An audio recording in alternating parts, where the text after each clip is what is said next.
Good morning बच्चों। मैं SN. Verma, सहायक शिक्षक +2 हाई स्कूल गिरिडीह, कक्षा 10 के विद्यार्थियों के लिए आज हम भूगोल विषय में चैप्टर नंबर 2 जिसका नाम है वन एवं वन्य जीव संसाधन के बारे में पढ़ेंगे। बच्चों, आप वन से भली भांति परिचित होंगे। वन से तात्पर्य है वह भूभाग जो हरे भरे पेड़ पौधों से आच्छादित हो, वन कहलाता है।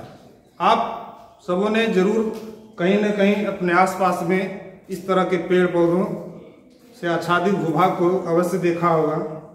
और इसका दूसरा भाग जो है वन्य जीव संसाधन, तो इसका तात्पर्य है वनों में निवास करने वाले विभिन्न प्रकार के जीव जंतु। तो प्रश्न ये उठता है कि हम इस चैप्टर को पढ़ते हैं उसके पीछे का उद्देश्य क्या है। तो अपने आसपास के वातावरण और उसके महत्व को जानने के लिए इस चैप्टर को हम सभी को पढ़ना है। तो इसके बारे में जो मूल बिंदु है उस चीज के बारे में जान लें कि इस चैप्टर के अंदर कौन कौन सी मूल बातों की जानकारी हमको आज मिलनी है। इसमें पहला बिंदु है जो पारिस्थितिकी तंत्र। ये वन एवं वन्य जीव मिलकर के एक तंत्र का निर्माण करते हैं जिसको हम लोग पारिस्थितिकी तंत्र कहते हैं, उसके बारे में पढ़ेंगे। दूसरा बिंदु होगा जैव विविधता। जैव विविधता का मतलब है कि विभिन्न प्रकार के जीव जंतुओं का निवास करना जैव विविधता कहलाता है, इसके बारे में पढ़ेंगे। तीसरा बिंदु होगा जैव विविधता पर संकट। कुछ ऐसे मानवीय क्रियाकलाप हैं जिसके द्वारा जीव जंतुओं पर एवं वनस्पतियों पर विभिन्न प्रकार के संकट उत्पन्न हो गए, इसके बारे में भी हम लोग विस्तार से इस बिंदु के बारे में पढ़ेंगे। और चौथा होगा वनस्पति जात एवं प्राणी जात के ह्रास के कारण। ऐसा कौन कौन सा कारण है जिसके कारण वनस्पतियों एवं जीव जंतुओं का ह्रास हो रहा है, उसकी संख्या घट रही है और कई तरह की समस्याएं उत्पन्न हो रही है। तो सबसे पहले हम देखते हैं इसके विस्तार के रूप में पारिस्थितिकी तंत्र। ये पारिस्थितिकी तंत्र है क्या, इसका निर्माण कैसे होता है और ये हमारे लिए किस तरह से लाभदायक है। बच्चों, जहां पर हम लोग रहते हैं, जिस क्षेत्र में रहते हैं, उसके आसपास अगर नजर दौड़ाएं तो बहुत सारे जीव जंतु एवं पेड़ पौधे हमें देखने को मिलते हैं। ये जीव जंतु और पेड़ पौधे आपस में एक कोरिलेशन बनाते हैं, अंतरक्रिया करते हैं और एक तंत्र का निर्माण करते हैं जिसमें छोटे छोटे कीड़े मकोड़े से लेकर के सूक्ष्म से सूक्ष्म बैक्टीरिया से लेकर के बड़े बड़े जीव जंतु जैसे हाथी, बाघ, चीता, बंदर, भालू, विभिन्न प्रकार के पक्षी, जलीय जीव, कुत्ता, बिल्ली, मैना इत्यादि जो हमारे आसपास पाए जाते हैं, ये सभी क्या करते हैं, आपस में एक कोरिलेशन बना करके एक तंत्र का निर्माण करते हैं जिसको कहा जाता है पारिस्थितिकी तंत्र। और ये पारिस्थितिकी तंत्र जीवधारियों के लिए, इस धरातल पर जितने भी जीवधारी, चाहे वो मनुष्य हो या कोई दूसरा जीव जंतु हो, उसके लिए बहुत ही महत्वपूर्ण कार्य करता है और उसके जीवन में उसका बहुत ही महत्वपूर्ण योगदान होता है।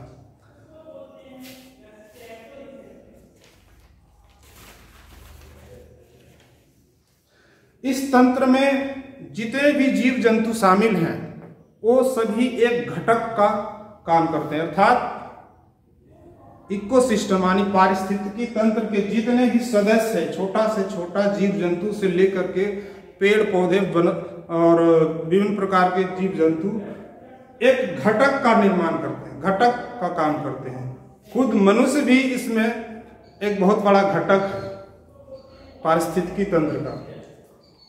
मनुष्य एवं दूसरे जितने भी जीवधारी हैं, जीवधारी मतलब जो श्वसन की क्रिया करते हैं, अपने जैसे संतान उत्पत्ति करते हैं, वृद्धि करते हैं, जो जीवधारियों का लक्षण है, वो उनके अस्तित्व के लिए ये पारिस्थितिकी तंत्र बहुत ही लाभदायक और कह सकते हैं कि ये उसके जीवन का ही मूल तत्व है। इसके बगैर उसका जीवित रहना या जीवधारियों का जीवित रहना शायद संभव नहीं हो पाएगा इस धरती पर। जैसे के लिए हम कह सकते हैं कि जितने भी जीवधारी हैं, खुद मनुष्य भी श्वसन करते हैं, सांस लेते हैं, तो ये श्वसन क्रिया में हमें ऑक्सीजन की आवश्यकता होती है और ये ऑक्सीजन हमें मिलता है पेड़ पौधों से, वनस्पतियों से। इसके अलावे जितने भी तरह के खाद्य पदार्थ हैं जो हम भोजन के रूप में, फल फूल के रूप में ग्रहण करते हैं, वो सभी इन्हीं वनस्पतियों से, विभिन्न प्रकार के जीव जंतुओं से हमें प्राप्त होते हैं। इसलिए मनुष्य के जीवन में इस पारिस्थितिकी तंत्र का बहुत ही महत्वपूर्ण योगदान है। दूसरा बिंदु है जैव विविधता। जैव विविधता क्या है? तो जैव विविधता मतलब हमने पारिस्थितिकी तंत्र में देखा कि बहुत सारे जीव जंतु आपस में एक अंतरक्रिया करके रहते हैं और इसे हम जैव विविधता भी के नाम से जानते हैं। तो जैव विविधता भारत में वनस्पतियों एवं जीवों की बहुत सारी प्रजातियां पाई जाती है, जिसके कारण यह विश्व के समृद्ध जैव विविधता वाले देशों में से एक है।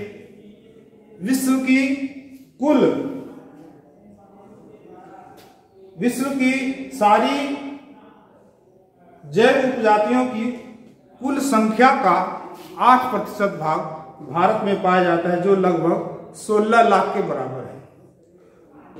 तो ये प्रश्न उठता है कि जैव विविधता हमारे लिए महत्वपूर्ण क्यों है? ऐसा कौन सा कारण है कि जैव विविधता मनुष्य के जीवन के लिए बहुत ही लाभदायक है? ऐसा क्या है? तो जीवों एवं वनस्पतियों की इतनी सारी विविध प्रजातियां मनुष्य के लिए लाभदायक है। भारत में लगभग 81,000 प्रकार की वन्य जीव जातियां एवं 47,000 प्रकार की वनस्पतियां पाई जाती है। ये सभी पारिस्थितिकी तंत्र को संतुलित रखने में अपना महत्वपूर्ण योगदान देते हैं और जीव जंतुओं से अनेक प्रकार के उत्पाद हमें प्राप्त होते हैं, जैसे भोजन के लिए अंडा, दूध, मांस, उसका चमड़ा, और ये जीवों से प्राप्त होता है। और वनस्पतियों से हमें शुद्ध हवा, विभिन्न प्रकार के फल फूल, खाद्य पदार्थ और ये जड़ी बूटियां एवं अन्य महत्वपूर्ण उत्पाद हमें मिलते हैं। इसलिए ये मनुष्य के जीवन में बहुत ही महत्वपूर्ण स्थान रखते हैं जैव विविधता। तीसरा बिंदु है जैव विविधता पर संकट। और वो कौन सी क्रियाकलाप हैं जिसके कारण वर्तमान समय में ये जैव विविधता एक संकट के दौर से गुजर रहा है? अर्थात ये जो बायोडायवर्सिटी है, जीवों की जो विविध प्रजातियां हैं, इसमें से कुछ प्रजातियां वनस्पतियों की एवं कुछ प्रजातियां जीवों की जो है वो संकट के दौर से गुजर रही है।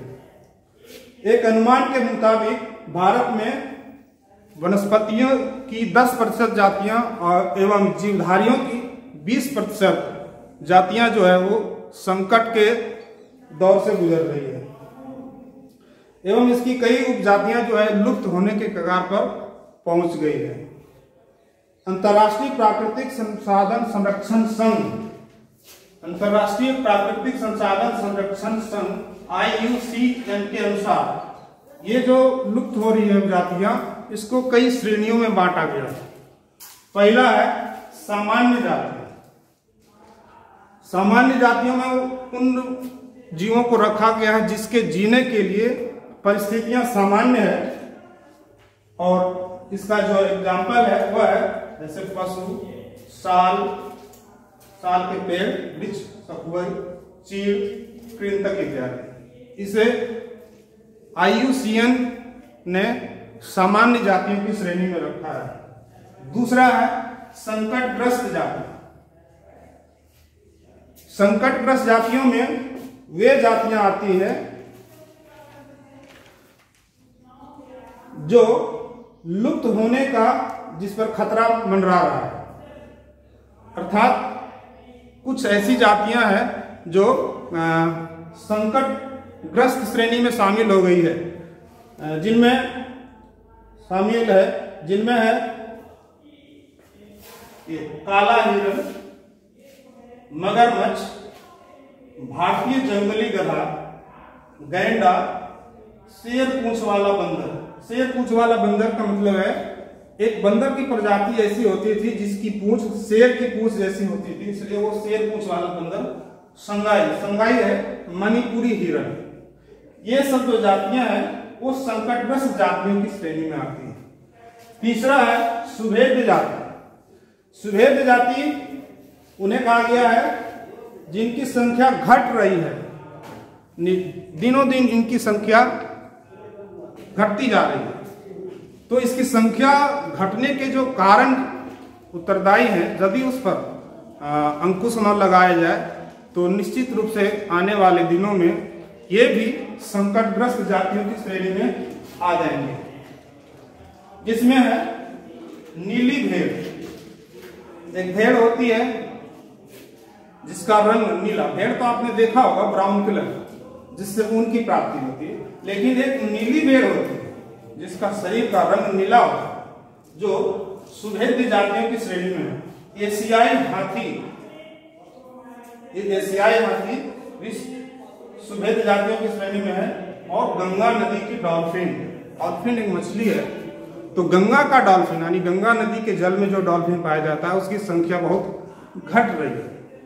इसके लिए जो भी कारण जिम्मेदार हैं उन पर यदि समय रहते काबू नहीं किया गया तो आने वाले दिनों में ये सारी सुभेद्य जातियां भी इसी संकटग्रस्त जातियों की श्रेणी में शामिल हो जाए। चौथा है दुर्लभ जाति। दुर्लभ जातियां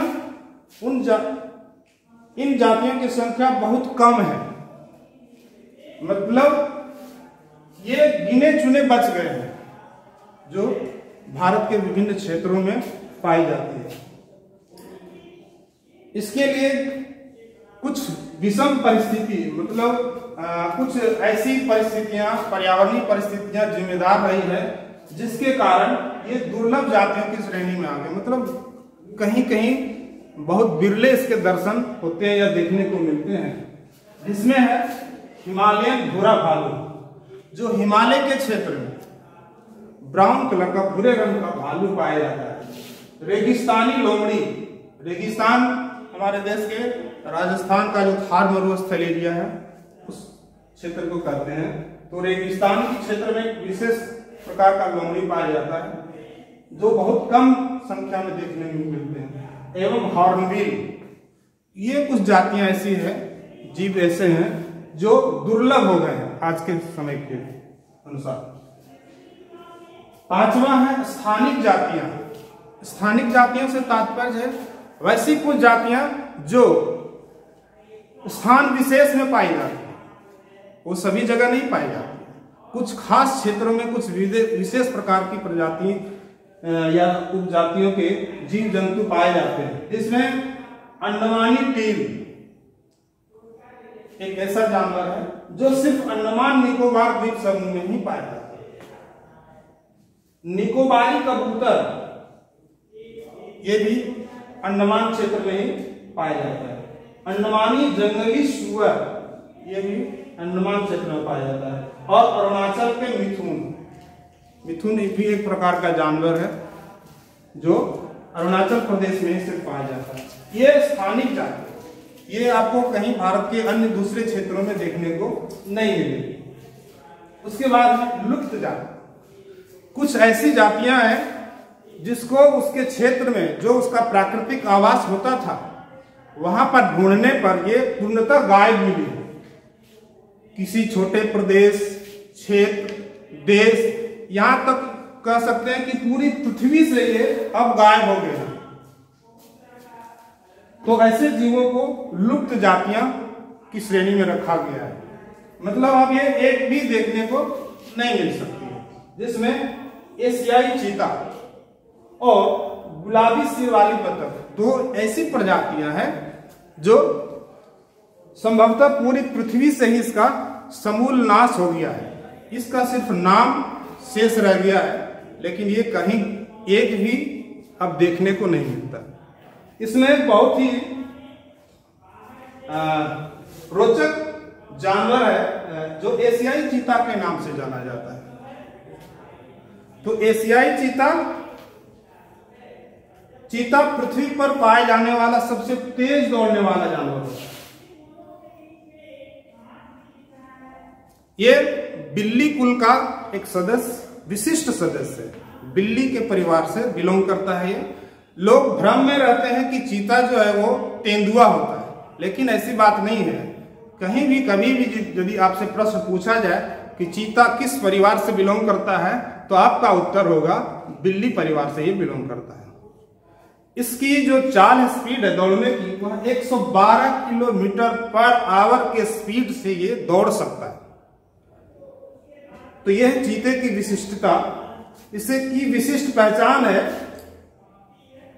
कि उसकी आंख के कोनों से, आंख के जो कोने होते हैं वहां से मुंह तक, नाक के दोनों ओर आंसुओं की एक विशिष्ट रेखा बनी होती है, जिसके कारण इसकी एक विशिष्ट पहचान होती है। 20वीं सदी से पहले चीता अफ्रीका और एशिया के विभिन्न क्षेत्रों में दूर दूर तक यह पाया जाता था, काफी संख्या में पाया जाता था। लेकिन अब ये लुप्त हो गया है और यह कहीं भी अब देखने को नहीं मिलता है।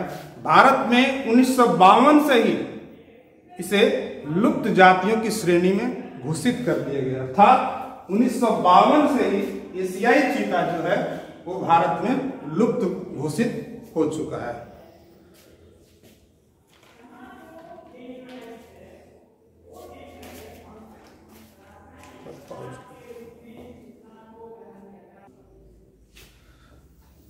हमने विस्तार से आज के टॉपिक वन एवं वन्य जीव संसाधन के बारे में 3 महत्वपूर्ण बिंदुओं के बारे में विस्तार से चर्चा कर ली है। अब चौथे बिंदु जो वनस्पति जात एवं प्राणी जात के ह्रास के कारण है, उसके बारे में हम लोग विस्तार से जानेंगे कि ऐसे ही कौन सी क्रियाकलाप हैं या कौन सा कारण है जिसके कारण वनस्पतियों एवं प्राणी विभिन्न जीव जंतुओं पर संकट उत्पन्न हो गया है, इसकी संख्या कम हो रही है या जंगल का आकार सिमटता जा रहा है। तो इसके लिए जो भी जिम्मेदार कारण है उसमें जो है पहला है तीव्र औद्योगिकीकरण के कारण वनों का कटाव। हम लोग देखते हैं कि वर्तमान समय में औद्योगिक विकास बहुत तेजी से हो रहा है, तो उद्योगों के विकास के लिए जंगल भी बहुत उतना ही तेज गति से कट रहे हैं, जिसके कारण जंगल का आकार सिमटता जा रहा है।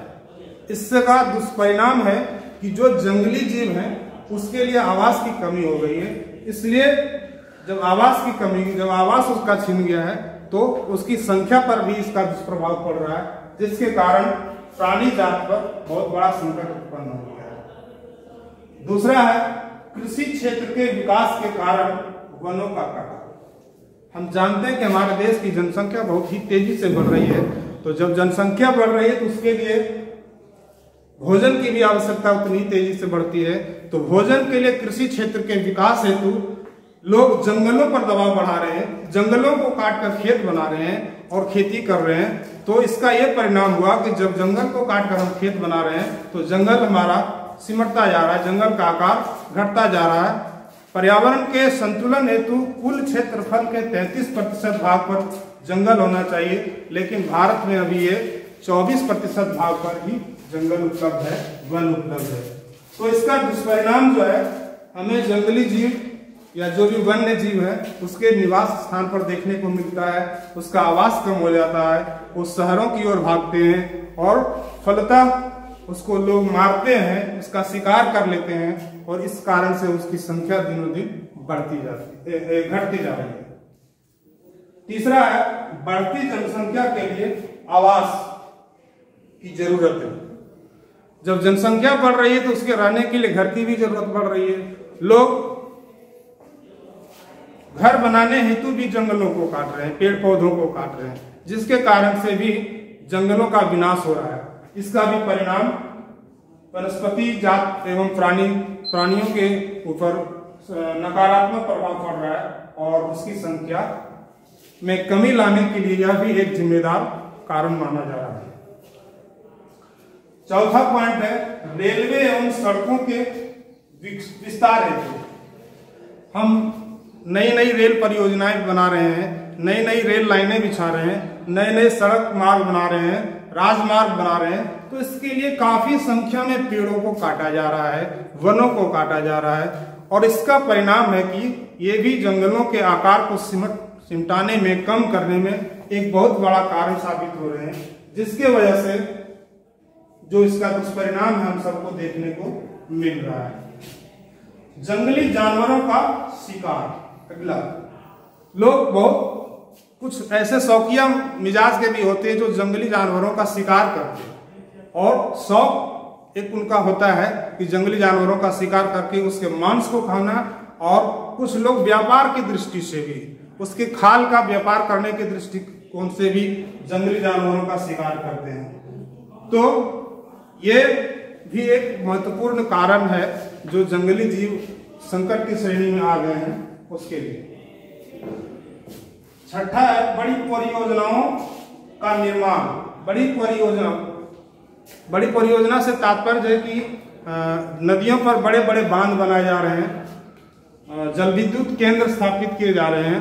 तो जब नदियों पर बांध बनता है, जल जमाव होता है, तो डैम का विस्तार होता है, जल ग्रहण क्षेत्र में जो भी जंगल आ जाते हैं वो डूब जाते हैं, जिसका दुष्परिणाम है कि उन क्षेत्रों में जो जंगली जीव निवास करते थे उसका निवास छिन जाता है, उसका घर बर्बाद हो जाता है और इसके कारण से भी उसकी संख्या दिनों दिन घटती जा रही है।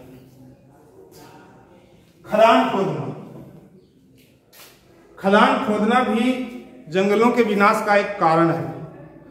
बहुत सारे माइंस जो है जंगल के क्षेत्रों में स्थित हैं और सरकार खदान खोद करके माइंस निकालती है और माइंस से उससे हमें हमारे देश की तरक्की में बहुत बड़ा योगदान होता है।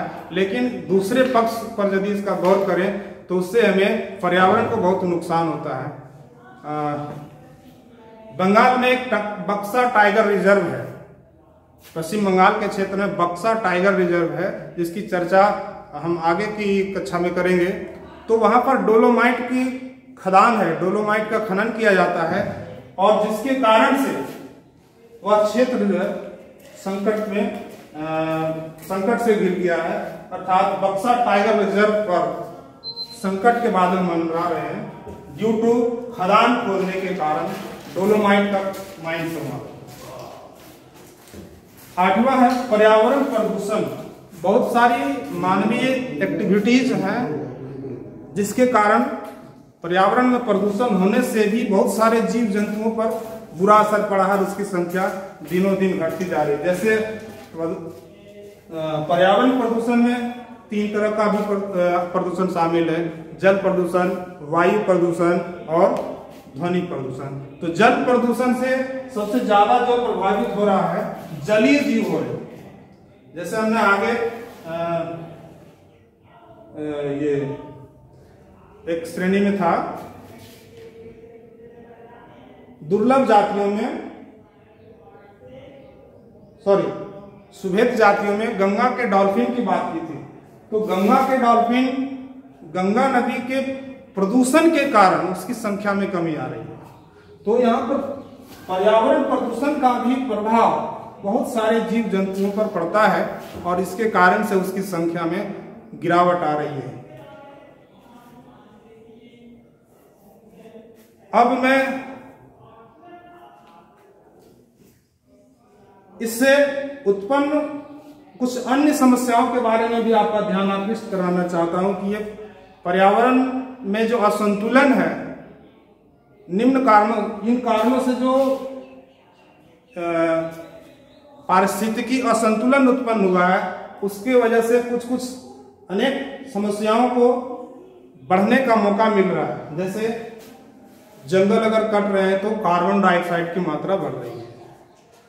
प्राकृतिक वनस्पतियां कार्बन डाइऑक्साइड का अवशोषण करके हमें शुद्ध ऑक्सीजन देती है, और जब जंगल काट रहे हैं तो इसका मतलब है कि कार्बन डाइऑक्साइड की मात्रा पर्यावरण में बढ़ रही है। वर्षा में कमी, आप जानते होंगे कि जितने ज्यादा जंगल होंगे वर्षा उतनी अधिक होगी, और जब जंगल काट रहे हैं तो निश्चित रूप से इसमें वर्षा की मात्रा में कमी देखने को मिलती है। मिट्टी अपरदन या भूमि अपरदन, पेड़ जो होते हैं वो मिट्टी अपरदन को रोकने का काम करते हैं। पेड़ों की जड़ें जो है मिट्टी को पकड़ के रखती है, जकड़ के रखती है, जिससे वर्षा के दौरान मिट्टी का कटाव कम होता है। लेकिन जब पेड़ कट रहे हैं, पेड़ कम हो रहे हैं, तो मिट्टी का बहना या कटना की जो दर है वो ज्यादा हो जा रही है। जंगलों पर निर्भर जातियों के समक्ष आर्थिक संकट, बहुत सारी जातियां जो है भारत में वो जंगलों में निवास करती है, खास करके आदिवासी जातियां जो है वो जंगलों पर निर्भर करती है, उसका पूरा जीवन जंगल से ही जुड़ा हुआ होता है। लेकिन जब जंगल का आकार घटता जा रहा है तो उसके ऊपर भी आर्थिक संकट उत्पन्न हो गया है, उसके समक्ष भी अब बहुत बड़ी चुनौती हो गई है अपने अस्तित्व को बचाए रखने के लिए। स्वास्थ्य संबंधी समस्याएं, जंगलों के उजड़ने से अनेक प्रकार की स्वास्थ्य संबंधी समस्याएं भी उत्पन्न हो गई है। अब मैं इस चैप्टर से संबंधित कुछ प्रश्न देना चाहूंगा। आप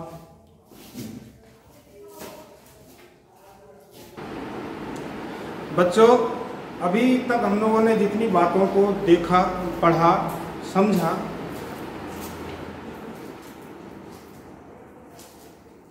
तो इससे संबंधित कुछ प्रश्न हमने तैयार किए हैं। आप लोग अपनी कॉपी कलम निकाल लें और मैं बोलता हूं उससे आप लिखेंगे और उसका आंसर भी आप अपने से करेंगे। यदि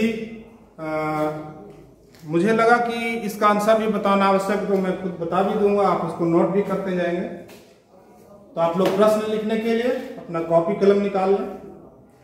पहला क्वेश्चन है,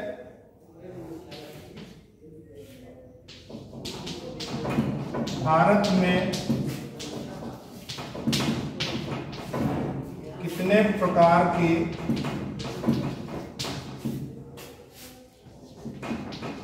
वन्य जीव पाए जाते हैं?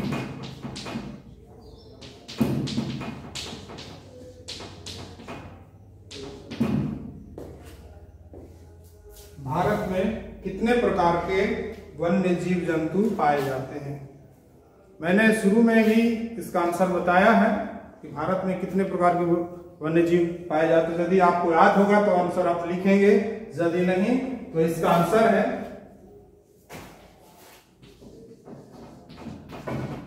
81,000 प्रकार के। दूसरा प्रश्न है,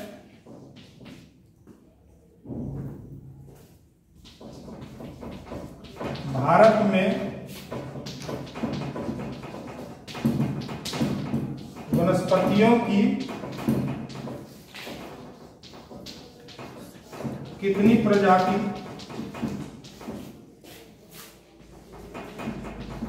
पाई जाती है? जिन बच्चों को इसका आंसर याद होगा वो खुद से लिखेंगे, और जिन्हें याद नहीं होगा इसके लिए आंसर है 47,000 प्रकार।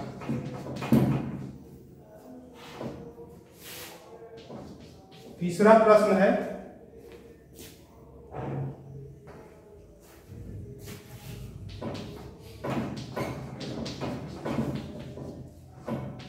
निकोबारी कबूतर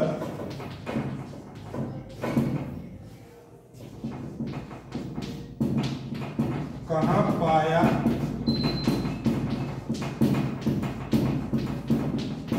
जाता है? निकोबारी कबूतर कहाँ पाया जाता है? तो इसका आंसर है अंडमान निकोबार द्वीप समूह में।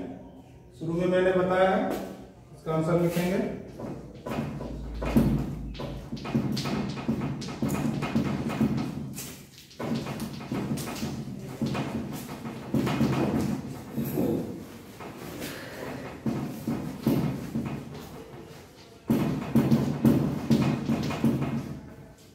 समूह में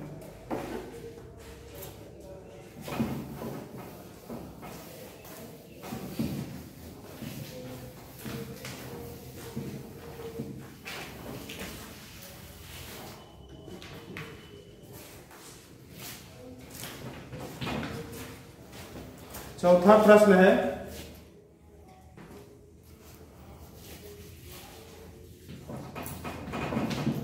चीता किस कुल का सदस्य है?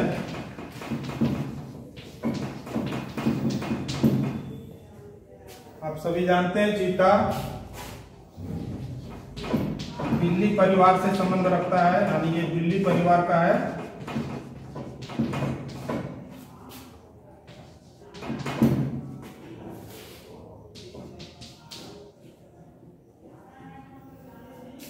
अगला प्रश्न होगा,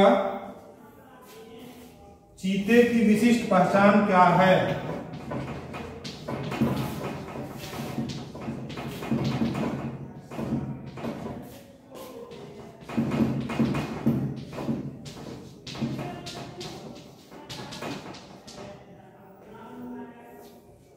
तो चीते की विशिष्ट पहचान है इसकी आंख के कोने से मुंह तक नाक के दोनों ओर आंसुओं की लंबी रेखा।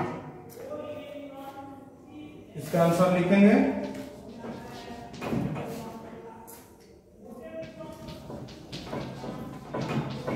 आंख के कोने से मुंह तक नाक के दोनों ओर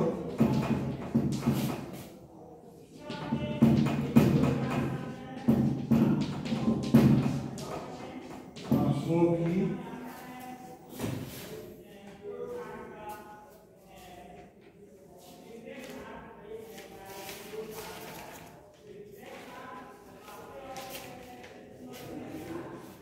लकीरनुमा रेखा।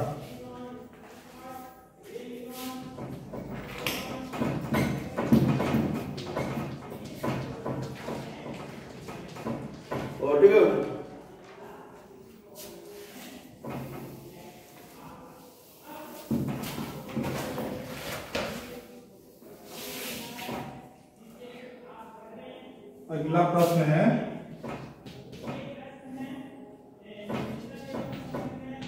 चीते को भारत में कब लुप्त घोषित किया गया?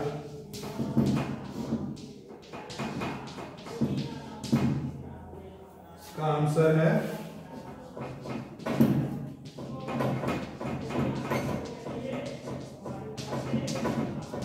1952 ईस्वी में। अब कुछ लॉन्ग प्रश्न है, मैं लिखाता हूं, इसका आंसर आप खुद से लिखेंगे और आप देखेंगे कि इस चैप्टर को पढ़ने से आप कितना सीख पाए हैं। मैं प्रश्न लिख देता हूं।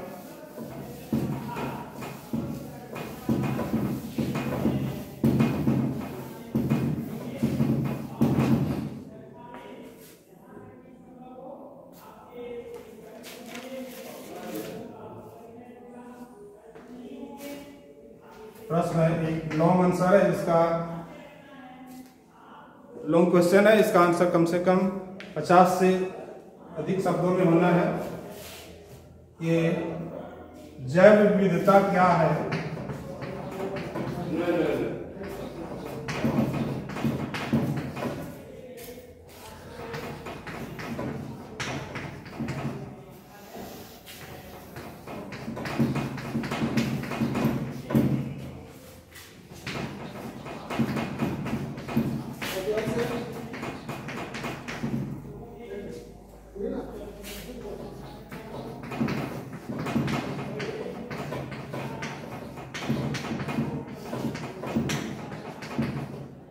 जैव विविधता क्या है? यह मानव जीवन के लिए क्यों महत्वपूर्ण है?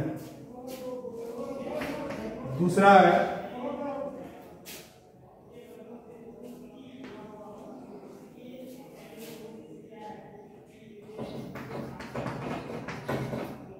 वनस्पति जात एवं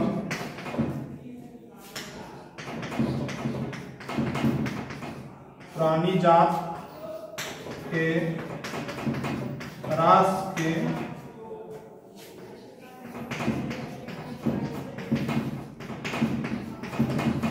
कौन कौन से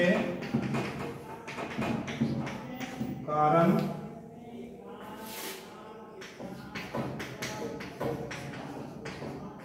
उत्तरदायी हैं।